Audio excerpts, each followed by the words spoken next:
quand j'étais petit, je suis tombé assez vite dans la marmite. À savoir que j'ai été très vite émerveillé par la nature, par les formes, par les couleurs. Et une des premières textures qui m'a vraiment amené à comprendre la création, c'est la pâte à modeler.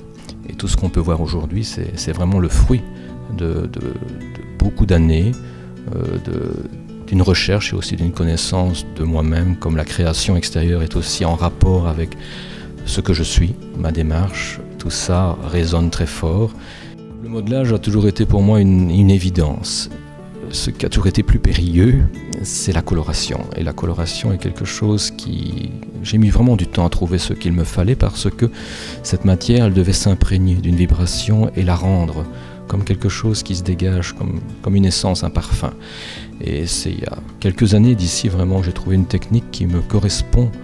Donc les personnages, on a différentes approches. En fait, on peut voir les totems sont plus représentatifs d'une essence, d'une émanation, d'une émergence, c'est-à-dire qu'ils ne sont pas encore vraiment animés, ils n'ont pas de bras, ils n'ont pas de pieds, donc ils ne sont pas en mouvement, ils sont juste là, une présence. Et maintenant, il y a les personnages que j'appelle animés, qu'on voit comme Betty, Claude, des personnages qui incarnent un peu plus la bande dessinée, donc ils montrent un peu notre humanité. Parfois, je les pousse un peu dans la caricature. Pourquoi ? Parce que justement, c'est ce qui fait l'attachement, c'est qu'un peu ils soient sortis d'une perfection. Ils expriment vraiment, parfois avec un côté grotesque, un côté un peu fantaisiste, toute la richesse aussi finalement d'une humanité qui doit être prise aussi sur ce plan-là.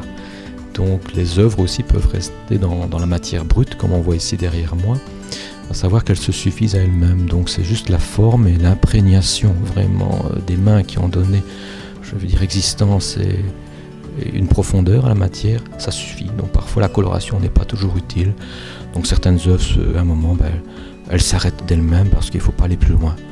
Et enfin, ce qu'on peut trouver aussi, ce sont les mandalas. Donc c'est vraiment un rapport, je dirais, de presque une respiration, quelque chose qui doit vraiment nous amener à nous reconnecter, à nous centrer.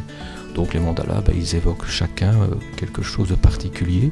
Je les ai tous nommés en prenant chaque fois 3 termes, afin de se situer, de raconter une histoire aussi personnelle. Par exemple, il y a un mandala qui s'appelle Soleil, Racine et Terre.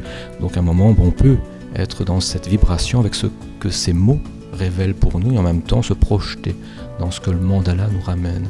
Et donc là, on peut rentrer vraiment dans une communication. C'est ça aussi le but, c'est à un moment de pouvoir rentrer en communication avec une œuvre.